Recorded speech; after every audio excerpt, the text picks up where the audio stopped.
नमस्कार, DD news में आपका स्वागत है। मैं हूं चंद्रशेखर जोशी और मेरे साथ हैं मेरी सहयोगी दीपाली। और आइए शुरुआत करते हैं और सबसे पहले आपको दिखाते हैं इस वक्त की हेडलाइंस। बिहार में पहले चरण के विधानसभा चुनाव की पूरी तैयारियां, पोलिंग बूथों पर पहुंच रही हैं चुनाव आयोग की टीमें। वहीं दूसरे दौर के चुनाव प्रचार के लिए जेपी नड्डा और राजनाथ सिंह ने भरी हुंकार। प्रियंका गांधी समेत अखिलेश ने भी महागठबंधन के लिए मांगे वोट।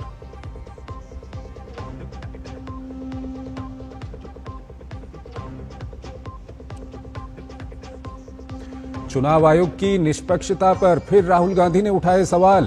भाजपा का पलटवार, किरण रिजिजू ने कहा राहुल नहीं पचा पा रहे हैं लगातार हार।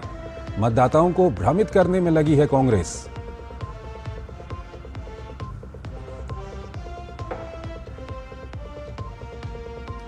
उपराष्ट्रपति सीपी राधाकृष्णन छत्तीसगढ़ में लखपति दीदी सम्मेलन में हुए शामिल।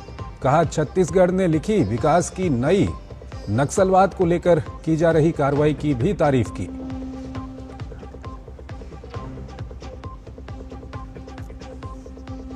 भारत न्यूजीलैंड साझेदारी में जुड़ेगा नया अध्याय। वाणिज्य मंत्री पीयूष गोयल न्यूजीलैंड के अपने समकक्ष के साथ प्रस्तावित एफटीए की करेंगे समीक्षा। भारतीय समुदाय को बताया दोनों देशों के बीच रिश्तों की अहम कड़ी।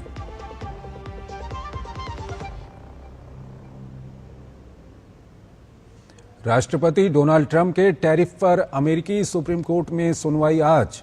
व्हाइट हाउस का बयान, हर परिस्थिति के लिए हैं तैयार। आर्थिक सुरक्षा ही देश की सुरक्षा का विषय।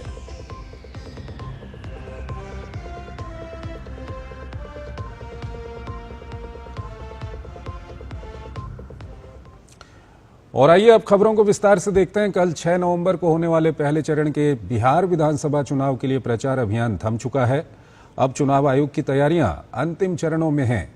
इस बार कुल 2616 प्रत्याशी चुनाव लड़ रहे हैं, लेकिन पहले चरण में 18 जिलों की 121 सीट पर 1314 प्रत्याशियों की किस्मत तय हो जाएगी। उससे पहले आज शाम तक हर पोलिंग बूथ पर चुनाव आयोग की टीम पहुंच जाएगी। पहली बार हर निर्वाचन क्षेत्र में एक सामान्य पर्यवेक्षक नियुक्त किया जाएगा। सभी मतदान केंद्रों पर वेबकास्टिंग कराई जाएगी ताकि चुनाव प्रक्रिया पर पूरी निगरानी रखी जा सके। जिला मजिस्ट्रेट और पुलिस अधीक्षक को निर्देश दिए गए हैं कि किसी तरह की हिंसा बर्दाश्त न की जाए। राज्य में पर्याप्त केंद्रीय सशस्त्र पुलिस बल तैनात किए जाएंगे। बिहार में चुनावी सरगर्मी बढ़ रही है। रैली और जनसभाएं भी बड़ी संख्या में हो रही हैं।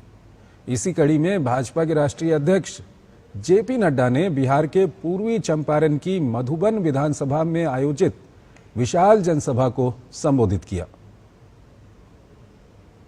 उन्होंने लालू सरकार का जंगल राज याद करवाया।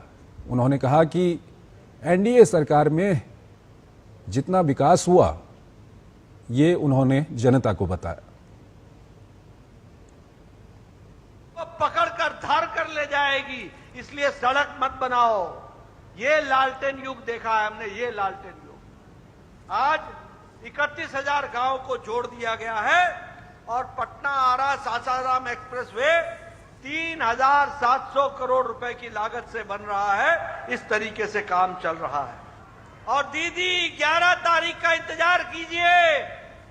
नीतीश बाबू 14 तारीख के बाद 2 लाख रुपया आपके अकाउंट में डालेंगे ताकि आपका विकास हो सके, आपको आगे बढ़ाया जा सके। वरिष्ठ भाजपा नेता राजनाथ सिंह ने बिहार के जमुई में चुनावी रैली की। उन्होंने कहा कि राजद के कार्यकाल में बिहार में भय का माहौल था।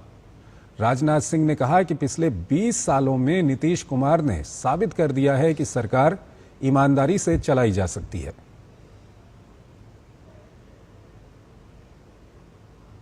आरजेडी के जो भी मुख्यमंत्री बनेंगे, आरजेडी के इसके पहले भी जो मुख्यमंत्री थे लालू जी, पहले भाइयों सबके ऊपर भ्रष्टाचार किया, लेकिन 20 वर्षों से आप नीतीश कुमार जी को देख रहे हैं। पहले भाइयों केवल मैं एनडीए की बात नहीं करता हूं, विरोधी दल का नेता भी उंगली उठाकर नहीं कह सकता कि हमारे नीतीश कुमार के दामन के ऊपर कोई भ्रष्टाचार की दाग नहीं। ये एनडीए का चरित्र है। जानकारी मेरी आ गया ये व्यक्ति भ्रष्टाचार में लिप्त है, फिर सत्ता की कुर्सी उसे छोड़नी ही पड़ेगी। राहुल गांधी के हरियाणा विधानसभा चुनाव में वोट चोरी के आरोपों पर भाजपा ने पलटवार किया। केंद्रीय मंत्री किरण रिजिजू ने प्रेस कॉन्फ्रेंस कर कांग्रेस पर ध्यान भटकाने के आरोप लगाए। उन्होंने कहा कि राहुल गांधी अपनी विफलता को छुपाने की कोशिश कर रहे हैं। उन्होंने कहा कि एग्जिट पोल में हार मिलती देख कांग्रेस ध्यान भटकाने का काम कर रही है। हरियाणा का कहानी सुना रहे थे, इससे साफ मालूम हो गया कि बिहार में तो कुछ बचा नहीं है, इसलिए ध्यान को भटकाने के लिए हरियाणा के इशू को लेके आ रहे हैं और फजूल के बातें लेकर के एक प्रस्तुतिकरण किया है। लोकतंत्र में पराजित हो या जीत हो उसको स्वीकार करना पड़ेगा, ये लोकतंत्र का नियम है। हमने इलेक्शन कमीशन को गाली नहीं दिया, हमने ओपिनियन पोल को गाली नहीं दिया, एग्जिट पोल को हमने कभी गाली नहीं दिया, लेकिन उन्होंने उस समय जब एग्जिट पोल उनका फेवर में गया तो बोलता है बहुत अच्छा, जब विरोध जाता है तो वो मीडिया को गाली देते हैं। केंद्रीय मंत्री ने कहा कि बिहार चुनाव से ठीक पहले हारे हुए चुनाव पर अनर्गल बातें कर कांग्रेस वोटरों को भ्रमित करने की कोशिश कर रही है। रिजिजू ने कहा कि बिहार के जो असली वोटर हैं वो एसआईआर से खुश हैं। उन्होंने आरोप लगाया कि समस्या सिर्फ राहुल गांधी को ही है और इनके सहयोगी राजद के नेता भी राहुल गांधी की बातों से इत्तेफाक नहीं रखते।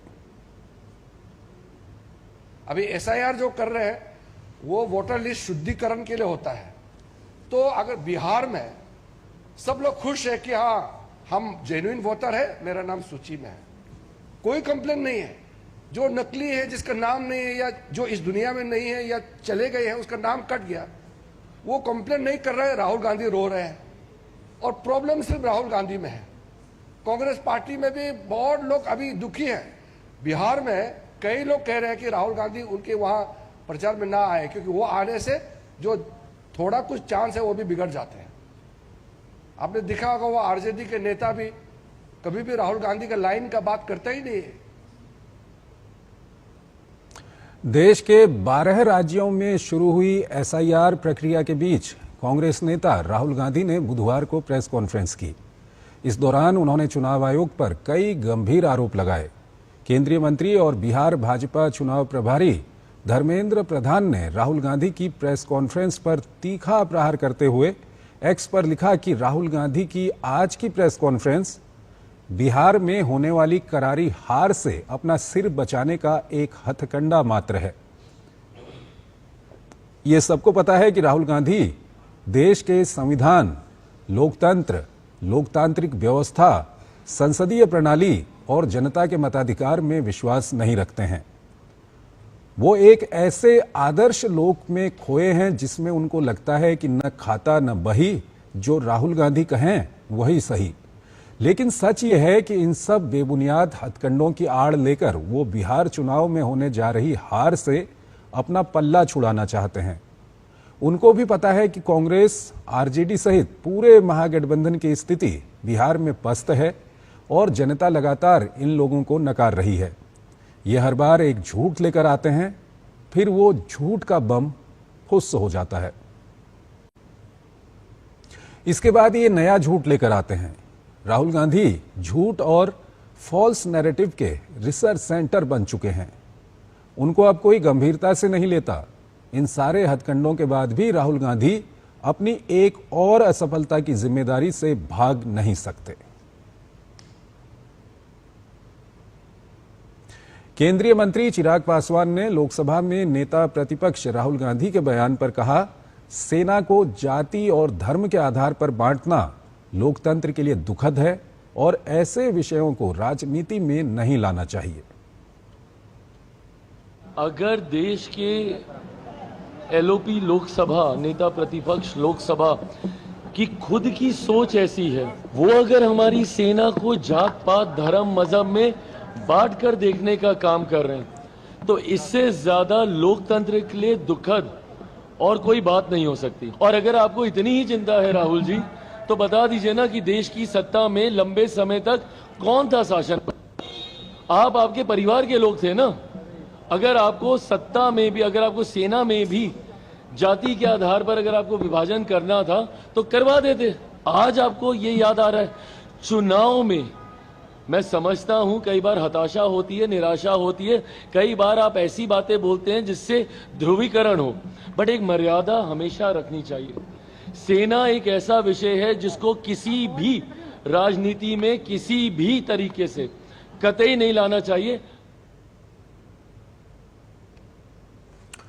दिल्ली की मुख्यमंत्री रेखा गुप्ता ने लोकसभा में नेता प्रतिपक्ष राहुल गांधी के बयान पर कहा, यही पार्टियां जो सालों से जात पात की राजनीति करते हैं आज सेना को भी उसमें घसीट रहे हैं। ये बेहद शर्मनाक है। यही पार्टियां जो कि वर्षों से जात पात की राजनीति करते हैं आज सेना को भी इस दलदल में घसीट रहे हैं। बहुत ही शर्म की बात है। जो लोग देश की बुराई विदेशों में जाकर के कर सकते हैं, जो लोग सेना के ऊपर प्रश्न चिन्ह लगा सकते हैं, जो लोग देश की सुरक्षा से कॉम्प्रोमाइज कर सकते हैं और हमारे देश की बातें बाहर जाके लीक कर सकते हैं, जो लोग श्री राम के अस्तित्व पे प्रश्न पूछते हैं, उनके लिए मैं इतना कहना चाहती हूं कि उनको तालाब भर पानी की जरूरत नहीं है, चुल्लू भर ही काफी है। और यहां पर एक छोटा सा ब्रेक लेते हैं।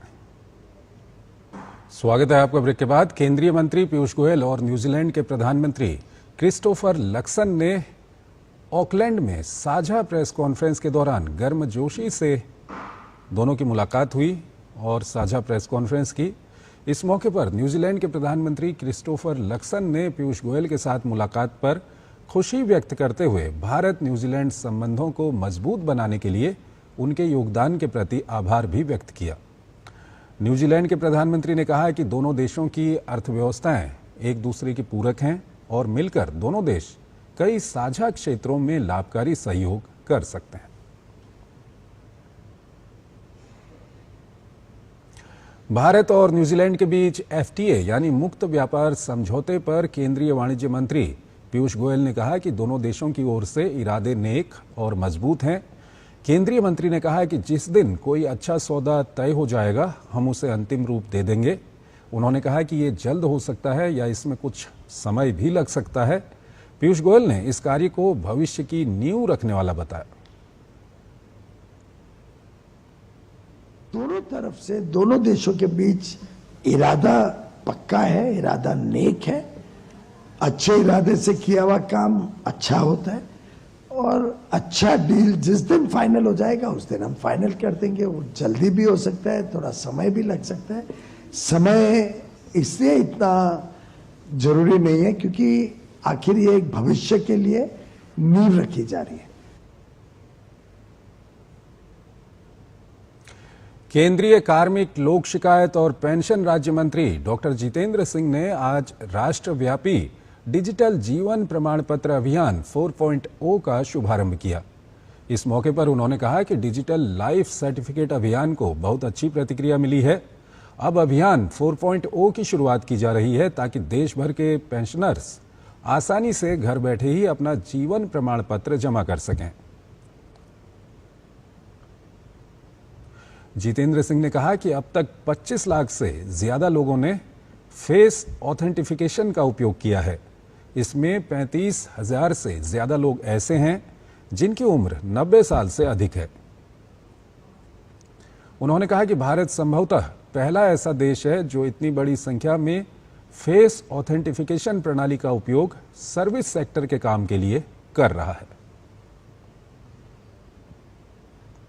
We are now into this 4.0 from 1st of November to 30th of November. Out of these 25.4 lakh of the pensioners who have used face authentication, we have which is even more encouraging. We have 30,500 who are above 90. It's also a matter of pride that we are among the first, possibly, in the government sector for having used face authentication technology for a good cause. Earlier on, it got to be adapted before us by the criminal world. विदेश मंत्री doctor S Jaishankar ने बुधवार को 8वें India Japan Indo Pacific forum को virtually संबोधित किया। उन्होंने भारत और जापान के बीच बढ़ती साझेदारी पर कहा कि हमारी साझेदारी पिछले कुछ दशकों में काफी गहराई तक पहुंची है। इससे इंडो पैसिफिक में रणनीतिक स्थिरता बढ़ रही है और वैश्विक स्तर पर आर्थिक स्थिरता को योगदान मिला है। उन्होंने बताया कि प्रधानमंत्री नरेंद्र मोदी और जापान की नई प्रधानमंत्री साने ताकाइची के बीच हाल ही में हुई बातचीत दोनों देशों की साझेदारी को दी जाने वाली प्राथमिकता को दर्शाती है। जयशंकर ने कहा कि अगस्त में पीएम मोदी की जापान यात्रा ने अगले दशक के लिए साझा दृष्टिकोण तैयार किया है। उन्होंने बताया कि अगले 10 वर्षों में 10 ट्रिलियन येन के निवेश का लक्ष्य भी एक महत्वाकांक्षी एजेंडा का सूचक है। The recent conversation between Prime Minister Modi and Prime Minister Takaichi, as soon as she assumed office, is testimony to the priority that we both attach to it. The visit of Prime Minister Modi to Japan in August significantly laid out the joint vision for the next decade. Looking ahead, the India-Japan partnership must focus on leveraging our strengths, bolstering our supply chains, and investing in artificial intelligence, semiconductors, critical minerals, clean energy, and space. Bharat की सहकारिता ने एक बार फिर दुनिया में अपनी ताकत का लोहा मनवाया है। देश की दो बड़ी सहकारी संस्थाएं अमूल और इफ्को ने वैश्विक मंच पर इतिहास रच दिया है।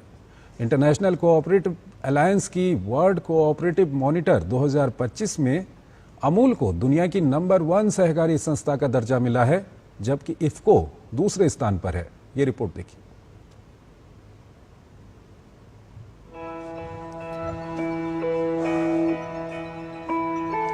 देश की दो बड़ी सहकारी संस्थाओं अमूल और इफ्को ने भारत का नाम फिर रोशन किया है। दोनों ही संस्थाएं विश्व की शीर्ष 10 सहकारी संस्थाओं में शामिल हो गई हैं, जिनमें अमूल को पहला और इफ्को को दूसरा स्थान मिला है। अमूल ब्रांड के तहत डेयरी उत्पादों का विपणन करने वाले Gujarat cooperative milk marketing federation limited GCMMF को प्रति व्यक्ति सकल घरेलू उत्पाद प्रदर्शन के आधार पर दुनिया की पहले नंबर की सहकारी संस्था का दर्जा दिया गया है। GCMMF का गठन 1973 में उस समय हुआ जब गुजरात के 6 जिलों खेड़ा, मेहसाणा, साबरकांठा, बनासकांठा, वडोदरा और सूरत के दुग्ध उत्पादकों को बाजार में अपने उत्पाद बेचने में दिक्कतों का सामना करना पड़ रहा था। इन जिलों के दुग्ध संघों के अध्यक्षों ने मिल्कमैन डॉक्टर वर्गीस कुरियन के नेतृत्व में मिलकर Gujarat cooperative milk marketing federation की नींव रखी। इस संस्था का उद्देश्य था किसानों के उत्पाद के लिए एक सशक्त वितरण और विपणन नेटवर्क तैयार करना। आज GCMMF के नेटवर्क में गुजरात के 18 जिला दुग्ध संघ शामिल है और इसका कारोबार 90,000 करोड़ रुपए से भी अधिक का हो चुका है। ये संस्था आज 36 लाख से अधिक डेयरी किसानों से जुड़ी है, जिससे ये दुनिया की सबसे बड़ी डेयरी कोऑपरेटिव संस्था बन चुकी है। अमूल के प्रबंध निदेशक जयंत मेहता का कहना है कि अमूल की सफलता का रहस्य इसके उपभोक्ताओं की विविधता और ग्रामीण संपर्क में छिपा है। वहीं इफ्को यानी Indian farmers fertiliser cooperative limited मुख्य रूप से उर्वरकों के उत्पादन और विपणन से जुड़ी सहकारी संस्था है। ये भारत में 5 प्रमुख इकाइयों का संचालन करती है। केंद्रीय गृह और सहकारिता मंत्री अमित शाह ने अमूल और इफ्को को विश्व की शीर्ष 10 सहकारी संस्थाओं में शामिल होने पर बधाई दी। सोशल मीडिया के प्लेटफॉर्म एक्स पर अपने संदेश में उन्होंने लिखा, ये भारत के लिए गर्व का पल है।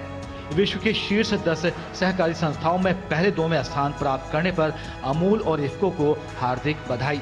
ये अमूल से जुड़ी लाखों महिलाओं की अथक मेहनत और इफ्को के किसानों के योगदान का सम्मान है।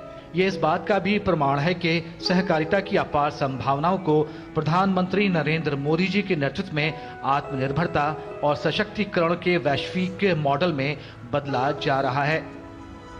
इन सहकारी संस्थाओं ने यह सिद्ध कर दिया है कि ग्राम स्तर की आर्थिक भागीदारी और पारदर्शी मॉडल से न केवल किसानों की आमदनी बढ़ाई जा सकती है, बल्कि भारत जैसे कृषि प्रधान देश को विश्व मानचित्र पर अग्रणी स्थान पर लाया जा सकता है।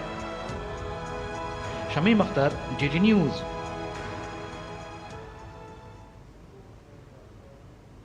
अगली खबर की ओर आपको लिए चलते हैं। मणिपुर के चूराचांदपुर जिले में सुरक्षा बलों ने 4 हथियारबंद यूनाइटेड कुकी नेशनल आर्मी के उग्रवादियों को मार गिराया है। खानपी हैंगलेप इलाके में हथियारों से लैस उग्रवादियों ने सुरक्षा बलों पर फायरिंग शुरू कर दी, जिसमें 3 जवान घायल हो गए। जवाबी कार्रवाई में सुरक्षा बलों ने 4 उग्रवादियों को मार गिराया। सुरक्षा बलों ने एक 7.62 mm सेल्फ लोडिंग राइफल, एक AK-56, एक MA4 MK2 राइफल, मैगजीन, गोला बारूद और अन्य हथियार बरामद किए। उग्रवादियों ने हाल ही में हैंगलेप में एक गांव के मुखिया की हत्या कर दी थी और स्थानीय लोगों से जबरन वसूली करने के भी कई मामले सामने आए थे। बता दें कि UKNA एक बैन विद्रोही संगठन है जो मुख्य रूप से मणिपुर के पहाड़ी जिलों में काम करता है। तो इस बुलेटिन में फिलहाल इतना ही। आप बने रहिए DD न्यूज के साथ। नमस्कार।